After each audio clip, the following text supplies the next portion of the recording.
Welcome to exam sir study. This is Shivam Gupta. मैं discuss करने वाला हूं डीएलएड फोर्थ सेमेस्टर का महत्वपूर्ण विषय आरंभिक स्तर पर भाषा एवं गणित के पठन लेखन क्षमता का विकास।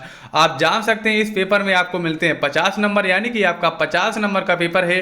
अगर आपने हमारे सारे वीडियो देख लिए, यानी कि एक ये वीडियो और कल हम आपके लिए एक लेकर आएंगे बहुत महत्वपूर्ण वीडियो, अगर दोनों वीडियो देख लिए तो आपके पूरे 50 नंबर की तैयारी हो जाएगी।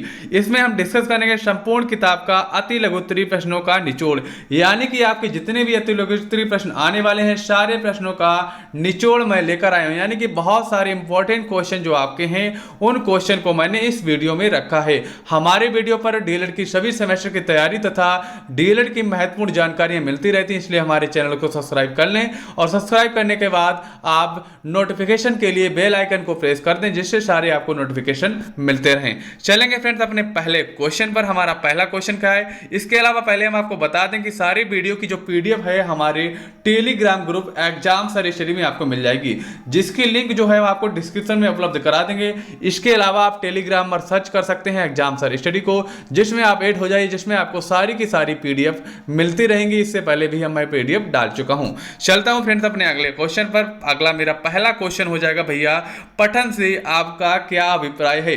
इस विषय में ये क्वेश्चन बहुत ज्यादा पूछा गया है और ये क्वेश्चन आपके लिए बहुत इंपॉर्टेंट है। अगर बात करेंगे पठन की तो भैया क्या होता है, पठन का शाब्दिक अर्थ यानी कि पढ़ना, अर्थात लिखित सामग्री को पढ़ना और उसके अर्थ को ग्रहण करना, इस प्रक्रिया को पठन या वाचन कहा जाता है। जैसे कि आप कोई किताब पढ़ रहे हैं तो भैया उसको पढ़ेंगे, अगर पढ़ेंगे तो उसका अर्थ भी पता चलेगा और वो क्या कह रहा है वर्ड वो भी पता चलेगा। तो इसी क्रिया को हम क्या कहते हैं, पठन कहते हैं या वाचन कहते हैं। यह एक पठन की क्रिया है। चलेंगे फ्रेंड्स अपने अगले क्वेश्चन को। क्वेश्चन हमारा है लेखन का अर्थ बताइए। बात करेंगे अब लेखन की। पहले पूछा गया था पठन, अब पूछा गया है लेखन। जब हम अपने मन के बाहरी एवं अंदरूनी भावों को, विचारों को शुद्ध रूप प्रदान करके लिपिबद्ध करते हैं और इस प्रकार अभिव्यक्ति को लेखन कहा जाता है। यानी कि हमारे मनोभाव में जो विचार आ रहे हैं या हमारे अंदर जो भाव भरे हैं उनको बाहर निकालकर हम किसी कॉपी या पटल पर लिखते हैं, वो हमारा लेखन कहलाता है। क्या कहलाता है भैया, लेखन कहलाता है। चलेंगे फ्रेंड्स अपने अगले क्वेश्चन पर। क्वेश्चन हमारा है लेखन की अशुद्धियां क्या हैं। यानी कि आप अगर लेखन कर रहे हैं, लिख रहे हैं, तो उसमें आपकी अशुद्धियां क्या क्या हो सकती हैं देख लेते हैं। अगर आप सिर्फ समझ लीजिए, आपको रटना नहीं है कोई क्वेश्चन, सिर्फ समझ लीजिए, आप आराम से समझ जाएंगे, आपको कोई प्रॉब्लम नहीं होगी। चलते हैं इसके आंसर को देख लेते हैं। लेखन की अशुद्धियों के अंतर्गत रेफ या रकार संबंधी दोष, सिरोरेखा संबंधी दोष आपका हो गया, और आपका क्या हो गया, अनुस्वार एवं अनुशासिक संबंधी दोष, मात्रा संबंधी दोष और वर्णों का लोप, वचन संबंधी दोष, अल्पप्राण तथा महाप्रशस्तियों का, ये हमारे दोष हो जाएंगे। ठीक है, यानी कि आपके कोई भी दोष हो, या सिरोरेखा संबंधी दोष, या अनुसार हो, अनुनासिक हो, ये कोई भी दोष अगर आपके होंगे तो आपके लेखन में हमेशा अशुद्धियां रहेंगी। जैसे कि आप बात करेंगे चाहे अल्पप्राण हो चाहे महाप्राण हो। चलेंगे फ्रेंड्स अपने अगले क्वेश्चन पर। क्वेश्चन हमारा क्या देख लेते हैं। क्वेश्चन भैया हमारा है आरंभिक पठन कौशल के उद्देश्यों की प्राप्ति के लिए क्या आवश्यक है। चलिए जान लेते हैं। अगर बात करेंगे आरंभिक पठन, यानी कि हमारा यही विषय है, इसके बारे में कौशल के उद्देश्यों की प्राप्ति के लिए क्या आवश्यक, आवश्यक चीज हो जाएगी शिक्षक, शिक्षण और बालक के बीच आत्मीय संबंध। यहां पर शिक्षण नहीं रहेगा, यहां पर शिक्षक रहेगा। भैया क्या रहेगा, शिक्षक रहेगा, क्योंकि शिक्षक और बालक के बीच आत्मीय संबंध होना चाहिए। यानी कि जब शिक्षक बालक को समझा रहा है तो उसका अगर आत्मीय संबंध होगा और बालक का पूर्व ज्ञान अगर शिक्षक को पता होगा और उस अनुसार पढ़ाएगा या बाल केंद्रित शिक्षा पढ़ाएगा तो बालक को आराम से समझ में आएगा और बालक जो हमेशा पॉजिटिव एनर्जी के साथ क्लास में रहेगा और हमेशा सीखता रहेगा। चलेंगे फ्रेंड्स अपने अगले क्वेश्चन को। क्वेश्चन हमारा है पठन कौशल के बाधक तत्व कौन कौन से हैं। अगर बात करेंगे पठन कौशल के बाधक तत्व की तो देख लेते हैं। अति शीघ्रता से एक साथ पढ़ना, यानी कि अगर आप पढ़ रहे हैं भैया, अगर तेज तेज पढ़ेंगे तो भैया ये क्या बाधक तत्व तो हो जाएगा, क्योंकि सामने वाले को तो समझ में ही नहीं आएगा। तो हमें क्या करना है, शीघ्रता से नहीं पढ़ना है, बच्चे को बच्चे के हिसाब से ही पढ़ाना है। अटक अटक कर बोलना, अगर अटक अटक कर बोल लेंगे तो अब भी आपका बाधक तत्व हो जाएगा। भैया कोई आपकी बात को ध्यान नहीं देगा और समझ में भी नहीं आएगा सामने वाले को। अब आगे देख लेते हैं व्याकरणों तत्वों को ज्ञान का अभाव, यानी कि व्याकरण तत्वों का ज्ञान का अभाव। जैसे कि बहुत सारे व्याकरण शब्द आ जाते हैं, उनका बच्चा अर्थ नहीं जानता है, तो आपको उसको व्याकरण तत्व का अच्छे से अर्थ बताना है और कोई भी व्याकरण है उसको आपको अच्छे से उसको समझाना है। एकाग्रता का भाव, यानी कि आपको एकाग्र रहना है, हमेशा क्या रहना है, एकाग्र रहना है। पठन कौशल में बाधा पहुंचाते हैं, ये जितने भी ये सारे दिए हैं तत्व, ये सारे के सारे आपके पठन कौशल में बाधा उत्पन्न करते हैं। आपको इन सारी गलतियों को नहीं करना है, यानी कि क्वेश्चन हमारा यही कह रहा है कि ये सारे बाधक तत्व हैं। चलते हैं देख लेते हैं अगले क्वेश्चन को। क्वेश्चन हमारा है लेखन कौशल को प्रभावित करने वाले तत्व या दोष कौन कौन से हैं। लेखन कौशल के बारे में जान लेते हैं फ्रेंड्स। सिरोरेखा की उपेक्षा, शब्दों के बीच का अभाव हो गया, अक्षरों का विकृत आकार आपका हो गया, विराम चिन्हों से संबंधित त्रुटियां सबसे ज्यादा आपकी हैं विराम चिन्ह। आप जैसे कि क्वेश्चन मार्क वाला क्वेश्चन है तो उसमें क्वेश्चन मार्क लगाना है, और आपको वैसे सारे क्वेश्चन में अगर हमारा वाक्य समाप्त हो रहा है क्वेश्चन मार्क नहीं तो हमें क्या लगाना पड़ता है, तो भैया हमें लगाना पड़ता है पूर्ण विराम। पूर्ण विराम जिसे बोलते हैं पूर्ण विराम लगाना पड़ता है। अनुनासिक और अनुसार संबंधित त्रुटियों को भी आपको नहीं करना है, यानी कि हमारे दोष के अंतर्गत आ जाएंगे। फ्रेंड्स आपके लिए हम बहुत अच्छा वीडियो लेकर आए, अगर आपको अच्छा लग रहा है तो जरूर लाइक करिएगा, क्योंकि हम आपके लिए बहुत मेहनत से वीडियो लेकर आते हैं। अगर आप लाइक कर देते हैं तो हमें आपका एक मोटिवेशन मिलता है।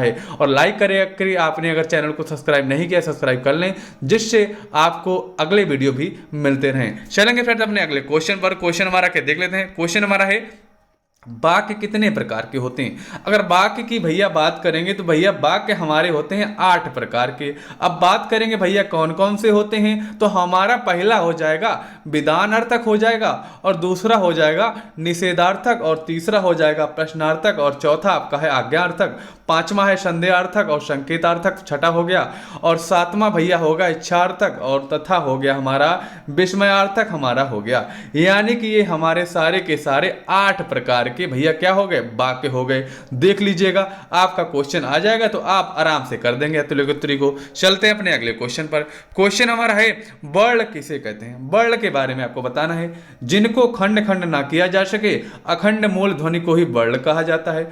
जैसे कि यार देख लीजिए, यानी कि वाक्य जो हमारा क्या है, ये शब्द है हमारा, इसमें क्या जोड़ा गया है, इसमें हमारे वर्ण जोड़े गए, जैसे कि वाह जोड़ दो, आधा का जोड़ दे, क्या जोड़ दे, ये हमारे वर्ण हैं। इनको तो हम खंड खंड नहीं कर सकते हैं, यानी कि हम इसी प्रकार के जो होते हैं उनको हम वर्ण कहते हैं, यानी कि जिनको खंड ना किया जा सके अखंड मूल ध्वनि को ही वर्ण कहा जाता है। चलते हैं अपने अगले क्वेश्चन को। क्वेश्चन हमारे क्या देखते हैं। क्वेश्चन हमारा अगला है वाक्य के खंड कीजिए। वाक्य के तो खंड भैया कर सकते हैं, लेकिन हम वर्ण के नहीं कर सकते, क्योंकि वाक्य बड़ा होता है उसके खंड हो जाएंगे। चलिए देख लेते हैं। वाक्य जो भैया है 2 भागों में बांटा जा सकता है। कौन कौन से, आपका हो जाएगा उद्देश्य और दूसरा हो जाएगा विधेय। खंडित किया जा सकता है, वाक्य को 2 भागों में बांटा जा सकता है। पहला आपका है उद्देश्य, याद कर लीजिए, और दूसरा आपका है विधेय। चलेंगे अपने अगले क्वेश्चन पर। क्वेश्चन हमारा क्या देख लेते हैं। क्वेश्चन है विधेय किसे कहते हैं। विधेय की अगर बात करेंगे, जैसे कि आपको ऊपर बताया था विधेय में बांटा जा सकता है, तो पूछा गया भैया विधेय किसे कहते हैं। चलिए देख लेते हैं। उद्देश्य के विषय में बताने वाले सभी पद विधेय कहलाते हैं, यानी कि उद्देश्य के बारे में जो बताते हैं पद भैया उनको हम विधेय कहते हैं। चलिए देख लेते हैं। अर्थात उद्देश्य के विषय में जो कुछ बताया जाता है वह विधेय कहलाता है। उदाहरण के लिए देख लेते हैं। जीवन के मित्र ने मुझे एक सुंदर पेन दिया। क्या दिया, मुझे एक सुंदर पेन दिया। तो आप देख सकते हैं जैसा कि नीचे लिखा है कि ऊपर के वाक्य में जीवन एक मित्र ने उद्देश्य है तथा मुझे एक सुंदर पेन दिया विधेय है। तो क्या इसमें दिया था, उद्देश्य के विषय में बताने वाले सभी पद विधेय कहलाते हैं, तो ये भैया उसके विषय में तो बता रहा है, तो हमारा क्या हो जाएगा, विधेय हो जाएगा भैया। चलेंगे फ्रेंड्स अपने अगले क्वेश्चन पर। क्वेश्चन हमारा है आज्ञावाचक वाक्य को समझाइए। आज्ञावाचक वाक्य कैसा होता है उसके बारे में देख लेते हैं, बहुत ईजी हो जाएगा, देख लेते हैं। अगर वीडियो अच्छा है तो जरूर लाइक करिएगा, यानी कि लाइक वाली बटन को तोड़ दीजिएगा बिल्कुल। जो वाक्य आज्ञा अथवा अनुमति का बोध कराते हैं, यानी कि जो ऐसे वाक्य होते हैं आज्ञा अथवा अनुमति का बोध कराएं, समझ लीजिए बस, अनुमति आज्ञा का बोध कराएं तो हमारे क्या आज्ञावाचक होते हैं, उन्हें आज्ञावाचक वाक्य कहते हैं। जैसे बसंत तुम कक्षा से बाहर चले जाओ। बसंत टीचर कह रहा है बच्चे से, बसंत तुम कक्षा से बाहर चले जाओ, तो क्या आज्ञा दे रहा ना, तो हमारा आज्ञा हो गया।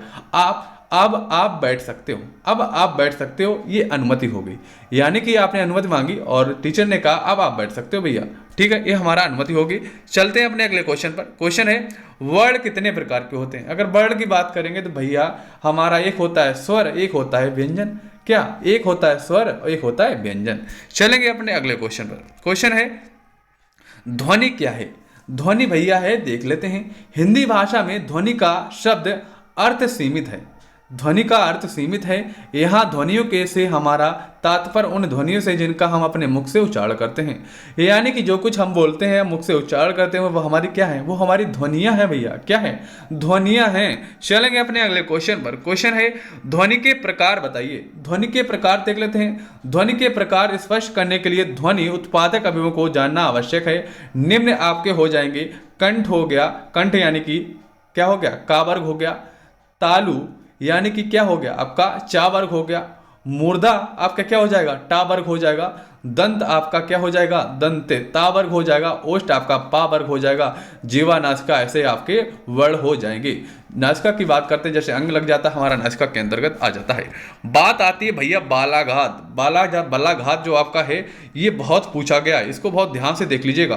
बालाघात क्या है इसके बारे में देख लेते हैं। डॉक्टर भोलानाथ तिवारी के शब्दों में वालाघात मूलतः शक्ति की वह मात्रा है जिसमें ध्वनि अक्षर शब्द या वाक्य का उच्चारण किया जाता है। क्या, वालाघात मूलतः शक्ति की वह मात्रा है जिसमें ध्वनि अक्षर शब्द का वाक्य का उच्चारण किया जाता है और शक्ति अधिक के कारण अपेक्षाता अधिक बालाघात युक्त ध्वनि अक्षर या शब्द आदि आसपास के अन्य ध्वनि के आदि से अधिक मुखर एवं शक्तिशाली होते हैं। हमारा यही कहलाता है वालाघात। चलेंगे फ्रेंड्स अपने अगले क्वेश्चन पर। क्वेश्चन है अर्ध विराम को समझाइए। अभी हमने ऊपर बात की थी विराम चिन्हों के बारे में कुछ, लेकिन अब पूछा गया भैया अर्ध विराम के बारे में समझाना है। वाक्य में पूर्ण विराम से कम देर ठहरने के लिए अर्ध विराम का प्रयोग किया जाता है, जैसे कि विवेक, हिमालय, दिल्ली। यानी कि जब कोई वाक्य हो उसको कम ठहरने की जगह या फिर 2-3 नाम दे दिए जाएं तब भी अर्ध विराम यानी कि तब भी इसका प्रयोग किया जाता है। चलिए देख लेते हैं अपने अगले क्वेश्चन को। क्वेश्चन है समान अर्थ प्रकट करने वाले शब्द क्या कहलाते हैं। ये तो बिल्कुल भैया इजी है। जैसे कि समान अर्थ का मतलब हो गया पर्यायवाची या समानार्थी कहलाते हैं। क्या कहलाते हैं, समानार्थी या पर्यायवाची। चलिए देख लेते हैं अपने अगले क्वेश्चन पर। क्वेश्चन है विपरीत अर्थ बताने वाले शब्दों को भैया क्या कहते हैं। भैया कहते हैं विलोम शब्द या विपरीतार्थी कहते हैं। ठीक है फ्रेंड्स, ये इजी आप आराम से कर सकते हैं। चलते हैं अपने अगले क्वेश्चन पर। क्वेश्चन आपका है आरोप, आदि, आज तथा आशा के विलोम शब्द बताइए। आरोप का होता है भैया प्रत्यारोप, यानी कि आरोप का प्रत्यारोप। आर्य का होता है मित्र, ठीक है, और आर्य होता है दुष्ट, ठीक है, शत्रुता या दुष्ट कुछ भी बोल सकते हैं। आज का हो जाएगा कल और आशा का हो जाएगा निराशा। यानी कि विलोम शब्द हम लोग कर रहे थे, ये इसके विलोम शब्द हो गए। उद्यान तथा बंदर के समानार्थी शब्द बताइए। यानी कि अब आपको बताने हैं पर्यायवाची। चलिए देख लेते हैं। उद्यान का आपका हो जाएगा बाग, बगीचा, उपवन, ठीक है, और बंदर का हो गया वानर, कपि, मरकट। ये आपके हो गए पर्यायवाची। चलते हैं फ्रेंड्स अपने अगले क्वेश्चन पर। क्वेश्चन है श्रुत लेख के लाभ बताइए। श्रुत लेख, चलिए देख लेते हैं। विद्यार्थियों की श्रवण प्रक्रिया में सुधार होता है। लेखन सामग्री का विभाजन करके सीखे जाते हैं और विराम चिन्ह आदि लगाना सीखे जाते हैं। श्रुत लेख का होता है सुनकर लिखने को हम श्रुत लेख कहते हैं। यानी कि सुनकर जो लिखा जाता है उसे श्रुत लेख कहा जाता है। और इसके आपने लाभ देख लिए, ये आपके इसके लाभ हो गए। चलेंगे फ्रेंड्स अपने अगले क्वेश्चन पर। क्वेश्चन हमारा है शुद्ध, सुडौल एवं आकर्षक लेखन के अभ्यास हेतु किसी एक विधि का वर्णन कीजिए। पहले हम देखेंगे भैया चित्र विधि को। किसको देखेंगे, चित्र विधि को। ये बहुत अच्छी विधि है, इसको ध्यान से समझ लेते हैं भैया, ठीक है। इस विधि में वर्ण से प्रभावित होने वाली वस्तु का चित्र बनाया जाता है। जैसे का के लिए कलम, जैसे कि आपने देखा होगा, अगर बचपन में आप पढ़े होंगे तो आपने एक चौपतिया देखी होगी, उसमें का बना होगा, आपका कलम बना होगा, कबूतर बना होगा, कुछ भी बना होता है, यानी कि उसका बड़ा वर्ड बना होता है। आजकल सरकारी स्कूल में अगर आपने टीचिंग करने का देखा होगा, वहां पर भी ऐसे डायग्राम यानी कि पूरे चित्र बना दिए जाते हैं दीवार में, यानी कि उनकी पूरे ओलम के चित्र बनाकर दिखा दिया जाता है, जिससे बच्चा क्या होता है, आकर्षित होता है और आराम से पढ़ता है ना, क्योंकि वो जानता है भैया का से कलम है, कलम है, ये आराम से समझ जाएगा वो। चलिए देख लेते हैं। गा के लिए गमला, घा के लिए घड़ा और पा के लिए पंखा, ता के लिए तराजू और चा के लिए चक्की बनी होती है भैया।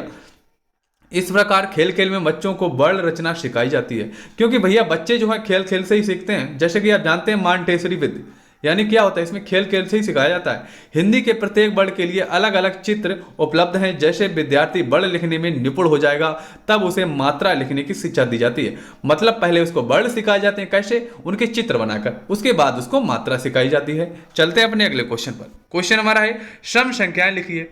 भैया सम कौन सी होती हैं, सम देख लेते हैं। जो 2 से कट जाए यानी कि 2 से जो संख्या कट जाती हैं, 2 और 2 से कटने वाली जो संख्याएं भैया होती हैं वो हमारी सम होती हैं। जो संख्या 2 से पूर्णतः विभाज्य हो जाए सम संख्या कहलाती है। जैसे कि आपकी 2 4 6 8 10 12 18 20 ऐसे डॉट डॉट करके जितनी भी हैं हमारी सम संख्याएं भैया। चलते हैं अपने अगले क्वेश्चन पर। क्वेश्चन है विषम संख्या। जो संख्या 2 से पूर्णतः विभाज्य ना हो विषम संख्या कहलाती है। ठीक है, जो दूर 2 से ना कटें, जैसे कि आपकी 2 वाली जो ना कटें वो सारी छोड़ के हो गई क्या, हमारी विषम संख्या होगी। जैसे कि 1 3 5 जो 2 से कट जाए वो सम, जो 2 से ना कटें वो हमारी विषम। बहुत ईजी है। चलते हैं अपने अगले क्वेश्चन पर। क्वेश्चन है अपरिमेय संख्या क्या होती हैं। चलिए देख लेते हैं। अपरिमेय संख्या वैसी संख्याएं जिन्हें P अपान Q के रूप में नहीं लिखा जा सकता अपरिमेय संख्या कहलाती हैं। यानी कि जिसको 1/2 3/4 यानी कि ऐसे जो रूप होते हैं P अपान Q के रूप हैं इसमें नहीं लिखा जा सकता है, वे अपरिमेय होती हैं। लेकिन जो हमने ये लिख दी है भैया ये हमारी क्या है, ये परिमेय है भैया, यानी कि ये परिमेय है। अपरिमेय के उल्टा ये अपरिमेय है। 1/2 3/4 6/4 ये सारी क्या है, परिमेय है। और जो अंडर रूट के अंदर हमारी संख्या होती है जैसे 5 अंडर रूट 7 ये हमारी हो जाएंगी भैया अपरिमेय संख्या। चलेंगे भैया सय अभाज्य संख्या के बारे में देख लेते हैं। सय अभाज्य क्या होती है चलिए देख लेते हैं। सय अभाज्य संख्या की अगर बात करेंगे फ्रेंड्स इसके अंदर गणित भी होती है। ये मत सोचिएगा कि गणित कहाँ से आ गई, इस विषय के अंदर ही गणित होता है। आप देखेंगे पूरा विषय का नाम बहुत बड़ा है, इसमें गणित भी आता है। चलिए देख लेते हैं। सय अभाज्य संख्या वैसी संख्याओं का युग्म जिसका महत्तम समावर्तक यानी कि HCF यानी कि मासा 1 हो सय अभाज्य संख्या कहलाती है। क्या दिया है, को प्राइम नंबर यानी कि वैसी संख्या युग्म जिसका महत्तम समावर्तक 1 हो सय अभाज्य संख्या कहलाती है। जिसका यानी कि मासा 1 हो भैया वो सय अभाज्य संख्या, बिल्कुल इजी है। जिसका मासा 1 हो सय अभाज्य संख्या। चलते हैं अपने अगले क्वेश्चन पर। क्वेश्चन है रामानुजन संख्या समझाइए। चलिए समझ लेते हैं, बहुत इजी है रामानुजन संख्या को। रामानुजन संख्या के बारे में अगर बात करेंगे वैसी लघुत्तम प्राकृतिक संख्या जिसमें 2 अलग अलग घन संख्याओं के योग के रूप में लिखा जा सके रामानुजन संख्या कहलाती है। क्या लिखा है इसमें, जिसे 2 अलग अलग घन संख्या के रूप में लिखा जा सके। चलिए हमारी एक संख्या भैया है 1729, इसको हमें 2 अलग अलग घन संख्याओं के रूप में लिखना है। तो कैसे लिखेंगे, हमने 2 बना लिए जोड़े। पहले हमने बनाया जोड़ा भैया 10 और 9 का, तो हमने कैसे बना लिया, अगर 10 का क्यूब करेंगे तो हमारा आ जाएगा 1000, ठीक 1000 आ गया। और हम करेंगे भैया 9 का क्यूब करेंगे तो भैया हमारा आ जाएगा 729। क्यूब का मतलब घन होता है, ठीक है। तो 1729 जोड़ेंगे तो भैया हमारा आ गया 1729। चाहे हम ये लिखें चाहे हम ये लिखें बात तो एक ही है। तो यही हमारी होती है रामानुजन संख्या। नीचे देख लेते हैं, अगर इसका हमने दोबारा ले ली भैया 12 और 1 को, क्या ले लिया 12 और 1 को, 12 का भैया क्यूब यानी कि घन करेंगे तो हमारा आ जाएगा 1728। और 1 का क्यूब करेंगे तो 1 का क्यूब भैया 1 होता है तो हमारी आ जाएगी 1729। चाहे हम ये लिखें चाहे हम ये लिखें है सेम। तो यही हमारी होती है रामानुजन संख्या। चलेंगे फ्रेंड्स अपने अगले क्वेश्चन पर। क्वेश्चन हमारा है परिमेय संख्या क्या होती है, एक उदाहरण देकर समझाइए। अभी हमने ऊपर आपको समझाया था, अपरिमेय जब बताया तो आपको परिमेय भी बता दिया था। चलिए फिर से देख लेते हैं, कोई दिक्कत नहीं है। परिमेय संख्या वैसी संख्या जिन्हें P/Q के रूप में दर्शाया जा सके परिमेय संख्या कहलाती हैं। जहां Q इज नॉट इक्वल 0 यानी कि आपका Q बराबर 0 नहीं होना चाहिए। P/Q जो Q नीचे होता है वो 0 नहीं होना चाहिए, यानी कि P अपान आपका 0 नहीं होगा, 1 अपान आप 0 नहीं कर सकते, ठीक है। तो हमारी यह परिमेय संख्या हो जाएगी। चलते हैं देख लेते हैं इसके उदाहरण को। जैसे कि आपका उदाहरण आपको हमने ऐसे ही बताया था, 5/4 हो जाएगा, -1/6 हो जाएगा, 2 सही 1/4 हो जाएगा, -5 2, ये हमारे सारे हो जाएंगे क्या परिमेय संख्या हो जाएंगे। आप देख रहे हैं सर ये 2 लिखे इसमें तो P/Q का रूप नहीं है, तो आपको पता होना चाहिए साथियों, क्योंकि हमेशा इन संख्याओं के नीचे 1 होता है तो P/Q का रूप बन गया ना। चलिए फ्रेंड्स अपने चलते हैं अपने अगले क्वेश्चन पर। क्वेश्चन है पूर्ण संख्या किसे कहते हैं। पूर्ण संख्या की बात करेंगे तो बहुत ही चीज भैया, प्राकृतिक से थोड़ा ही अंतर है। प्राकृतिक जो है 1 से स्टार्ट होती है और ये संख्या 0 से स्टार्ट होती है, बस सेम है। 0 सहित प्राकृतिक संख्या के परिवार को पूर्ण संख्या कहते हैं, यानी कि 0 को शामिल कर लो प्राकृतिक जोड़ लो तो पूर्ण हो गई। ऐसा ही होता है, प्राकृतिक संख्या 1 से स्टार्ट होती है और हमारी पूर्ण संख्या 0 से अनंत तक और प्राकृतिक 1 से अनंत तक। चलते हैं फ्रेंड्स अपने अगले क्वेश्चन पर। जैसे कि उदाहरण आप देख सकते हैं 0 से इन्फिनाइट डॉट डॉट करके, ठीक है। क्वेश्चन हमारा अगला है जोड़ किसे कहते हैं। बहुत ईजी भैया, जब हम एक संख्या में दूसरी संख्या को मिलाते हैं उसे जोड़ कहते हैं, ठीक है। जैसे कि 5 + 4, इसको हमने मिला दिया, हमारा हो गया 9, जोड़ हो गया ना। चलते हैं अपने अगले क्वेश्चन को। क्वेश्चन है 36 से 19 को घटाइए। ये सभी साथी कर लेंगे, आशा करता हूँ ऐसा कोई साथी नहीं होगा जो नहीं कर पाएगा, सब कर लेंगे हमें लगता है। ठीक है, तो 36 से 19 घटाएं भैया, हमारा आ जाएगा 17। 789 से 564 को घटाएंगे तो हमारा ये आंसर आ जाएगा। चलेंगे फ्रेंड्स अपने अगले क्वेश्चन को, इसमें समय बर्बाद नहीं करते हैं, चलते हैं अपने अगले अच्छे क्वेश्चन पर। बिकारी शब्द किसे कहते हैं? बिकारी शब्द, ये बहुत इंपॉर्टेंट क्वेश्चन है, इसको ध्यान से देखिएगा। बिकारी शब्द किसे कहते हैं, ध्यान से देखिएगा। जिन शब्दों के प्रयोग, जैसे कि हो गया लिंग वचन एवं कारक के कारण के अनुसार परिवर्तन आ जाता है, उन्हें विकारी शब्द कहते हैं। जिन शब्दों के प्रयोग के अनुसार परिवर्तन आ जाता है उन्हें विकारी शब्द कहते हैं। यानी कि जिन शब्दों में लिंग वचन व कारक के कारण जो परिवर्तन होता है, लिंग वचन व कारक के कारण जो परिवर्तन होता है, उन्हें हम विकारी शब्द कहते हैं। चलते हैं अपने अगले क्वेश्चन को। क्वेश्चन हमारा है हास्य के आधार पर हिंदी ध्वनियों के नाम लिखिए। हास्य क्या है? ये स्वर का एक रूप है, यानी कि स्वर के रूप कौन कौन से होते हैं? हास्य और दीर्घ और प्लुत, ये तीनों क्या होते हैं? ये हमारे होते हैं स्वर के रूप। तो हमारे हास्य के कौन कौन से पद आ जाते हैं? आ ई उ और री हमारा आ जाएगा, ये हास्य के उदाहरण हो जाएंगे। चलते हैं फ्रेंड्स अपने अगले क्वेश्चन पर। क्वेश्चन वही आ गया बालाघात के बारे में, जैसा कि आपको ऊपर हम बता चुके हैं, दोबारा से क्वेश्चन आ गया, देख लेते हैं। बालाघात क्या है? ध्वनि विज्ञान के आधार पर स्पष्ट कीजिए। अब हम पहले बताया था किसने? भोलानाथ तिवारी ने बताया था, अब आपको बताना है ध्वनि विज्ञान के आधार पर। चलिए देख लेते हैं। बालाघात मूलतः शक्ति की वह मात्रा है जिसमें ध्वनि, अक्षर, शब्द या वाक्य का उच्चारण किया जाता है, और शक्ति अधिक के कारण ही अपेक्षाताएं अधिक बालाघात युक्त ध्वनि, अक्षर या शब्द आदि आसपास की अन्य ध्वनियां आदि से अधिक मुखर एवं शक्तिशाली होते हैं, भैया हमारे बालाघात कहलाते हैं। चलेंगे फ्रेंड्स अपने अगले क्वेश्चन को। क्वेश्चन है जीवा के आधार पर हिंदी ध्वनियों का वर्गीकरण, उनके नाम लिखिए। ठीक है, बात करेंगे अगर ई उ की, ये हमारे हो जाएंगे समृद्ध, और अर्धव्रत की अगर बात करेंगे तो हो जाएगा ए ओ आ। ये फ्रेंड ध्यान से देख लीजिएगा, पेपर में पूछ दिए जाते हैं, जैसे कि आप देख सकते हैं 2016 में पूछा गए थे। विव्रत की अगर बात करेंगे तो बड़ा आ, और अर्ध समृद्ध की अगर बात करेंगे तो हो जाएगा ए और ओ। चलेंगे फ्रेंड्स अपने अगले क्वेश्चन पर। क्वेश्चन है ऋ स्वर का उच्चारण स्थान कहाँ है? भैया ये है हमारा मूर्धा, यानी कि कठोर तालु जिसे बोलते हैं, ये हमारा हो जाएगा मूर्धन्य। चलते हैं फ्रेंड्स अपने अगले क्वेश्चन पर। ऊष्म व्यंजन क्या है? लिखिए। ठीक है, ऊष्म व्यंजन के बारे में देख लेते हैं। जिन वर्णों के उच्चारण में वायु उच्चारण स्थान से छूकर सीटी की ध्वनि के समान बाहर निकलती है, वो ऊष्म व्यंजन कहलाते हैं। अच्छा चलिए देख लेते हैं। जिन वर्णों के उच्चारण में वायु उच्चारण स्थान से छूकर सीटी की ध्वनि से निकलती है, आपके ऊष्म व्यंजन कौन कौन से होते हैं फ्रेंड? देख लेते हैं। जैसे कि आपका हो गया श, बोलिए ना, जिन वर्णों के उच्चारण में वायु उच्चारण स्थान से छूकर निकलती है, श बोलेंगे तो आपके ऐसे ही निकलेगी, और ये होता है श और हा, और आपका ये श, ये हमारे हो गए क्या? ऊष्म व्यंजन हो गए। चलते फ्रेंड्स अपने अगले क्वेश्चन पर। क्वेश्चन है अनुनासिक स्वर को परिभाषित कीजिए। अभी आपने पढ़ा था ऊपर अनुनासिक स्वर, इसको देख लेते हैं ड्रिल में। जब स्वर केवल मुख से बोले जाते हैं तो उनका रूप साधारण होता है, परंतु जब स्वर नाक से बोले जाते हैं तो उनके ऊपर चंद्र बिंदु लगाया जाता है। क्या? अगर नाक से बोलेंगे भैया तो चंद्र बिंदु तो लगाया ही जाता है। ऐसे स्वर नाक से बोले जाने के कारण अनुनासिक कहलाते हैं। जैसे आप उगली है, उगली बोलेंगे क्या?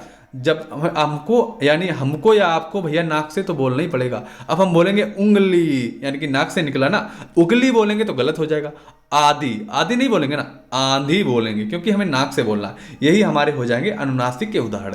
चलेंगे फ्रेंड्स अपने अगले क्वेश्चन पर। हम आशा करते हैं कि आपको बहुत अच्छे तरीके से समझ में आ रहा होगा। अगर समझ में आ रहा है तो वीडियो को अवश्य लाइक करें और ज़्यादा से ज़्यादा अपने साथियों को सेंड करें। देख लेते हैं हलंत से क्या अभिप्राय है, लिखिए। हलंत की बात कर लेते हैं, चलिए देख लेते हैं। हलंत से अभिप्राय है आधा बड़ या स्वर रहित बड़, जब किसी व्यंजन को स्वर रहित लिखना होता है। जैसे कि आप देख लेते हैं, जब कोई बड़ आधा प्रयुक्त किया जाता है तब उसके नीचे क्या कर दिया जाता है? भैया लगा दिया जाता है क्या? हलंत लगा देते हैं। क्या? हलंत लगा देते हैं। चलिए देख लेते हैं आगे हमारा क्वेश्चन है अंग्रेजी वर्णमाला में कितने वर्ण हैं? बहुत ही जी भैया, कितने हैं? 26 हैं, और उसमें हमारे 5 स्वर हैं और 21 व्यंजन हैं। तो हमारे कितने टोटल? 26 हो गए भैया। चलते हैं अपने अगले क्वेश्चन पर।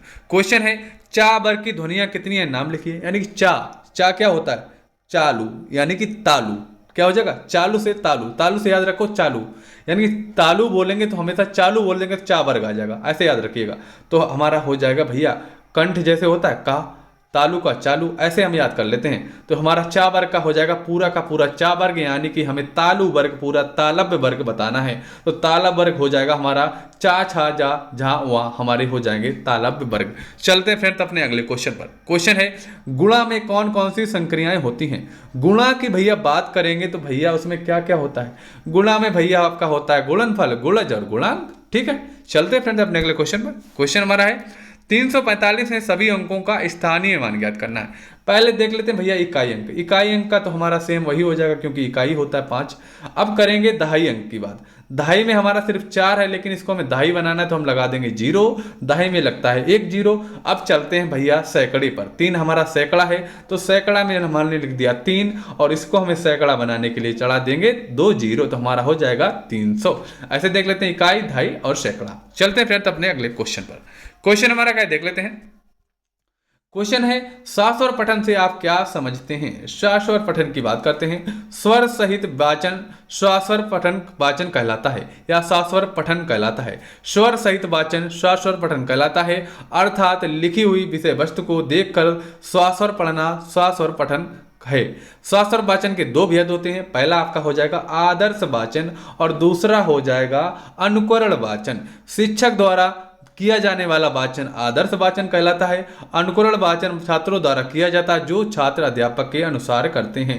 यानी कि आप शिक्षक बन जाएंगे विद्यालय में, यानी कि प्राथमिक विद्यालय में जाएंगे, जो आप बच्चों को पढ़ाएंगे वो आपका हो जाएगा आदर्श वाचन। फिर आप बच्चों से कहेंगे खड़े हो जाइए और किताब से सुनाइए, और जब वो सुनाएंगे तो वो उनका हो जाएगा भैया अनुकरण वाचन। हो गया ना जी, बहुत अच्छे से याद हो जाएगा। चलते फ्रेंड्स अपने अगले क्वेश्चन पर।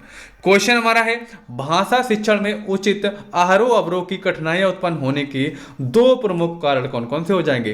पहला आपको देख लेते हैं। पहला हो गया भाव को समझ करना पढ़ना।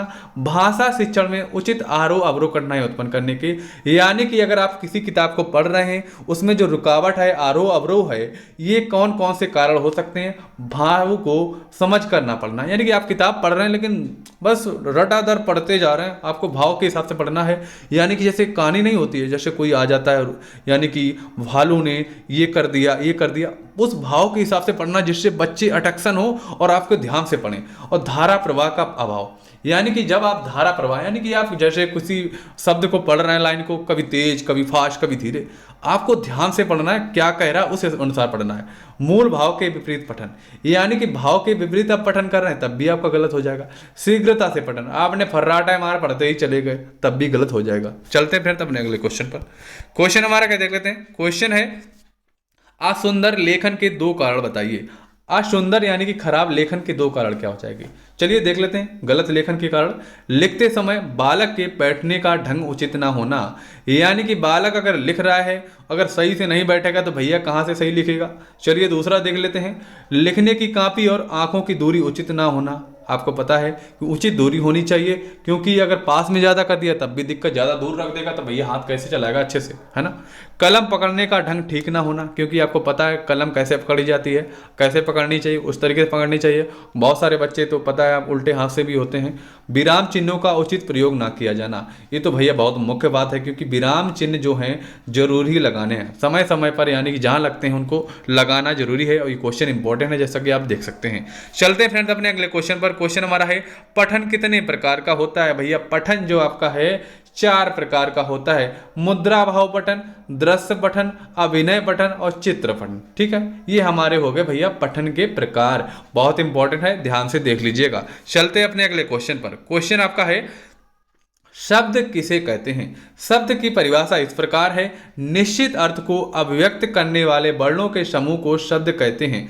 यानी कि बहुत सारे वर्ण जोड़ दिए गए, आपने वर्ण जोड़ दिया टा, मा, ला, का, तो इसमें कोई अर्थ निकाल रहा है ना, यानी कि इसका मतलब ये हो जाएगा निश्चित अर्थ को अभिव्यक्त करने वाले वर्णों को समूह को शब्द कहते हैं।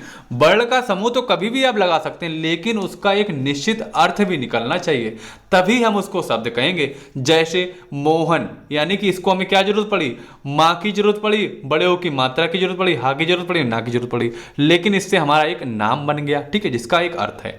ऐसे ही हमने इसको पुस्तक में जो वर्ण लगाए हैं उनसे भी हमारा एक शब्द बन गया, ऐसे ही हमारा विद्यालय हो गया।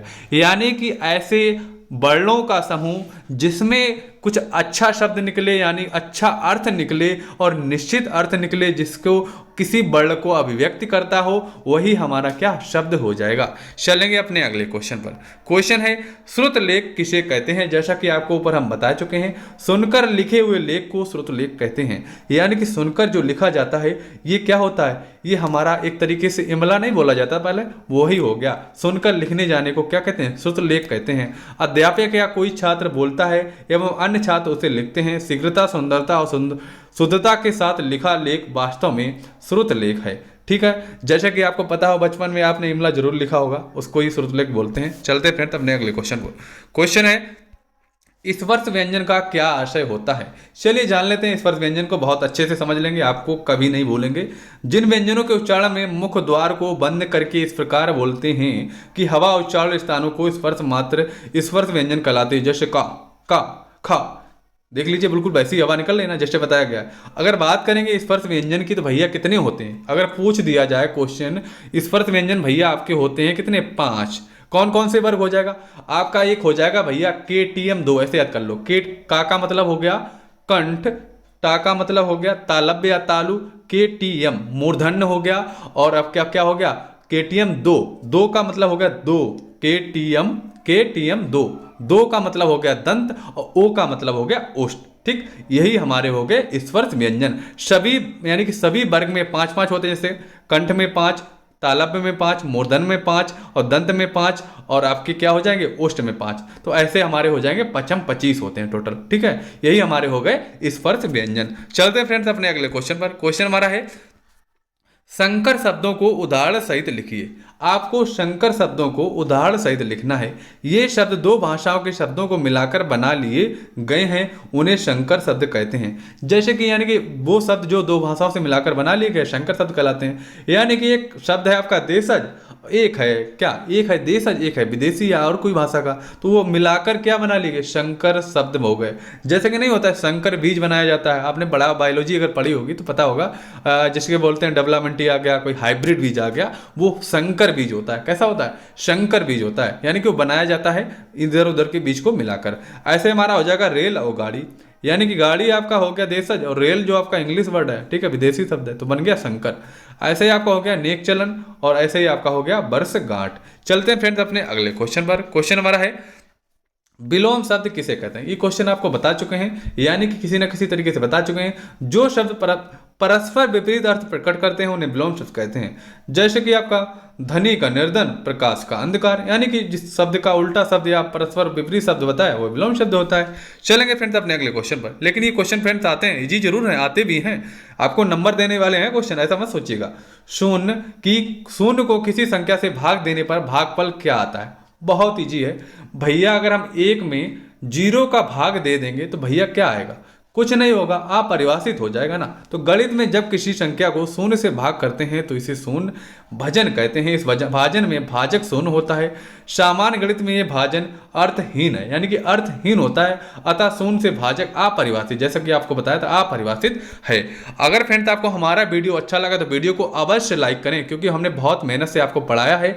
अगर आपने चैनल को सब्सक्राइब नहीं किया, सब्सक्राइब कर लें, इस वीडियो को अपने सभी दोस्तों में फैला दें। अब आपको मिलते हैं अपने अगले वीडियो के साथ 4th सेमेस्टर के। जब तक के लिए जय हिंद, वंदे मातरम साथियों।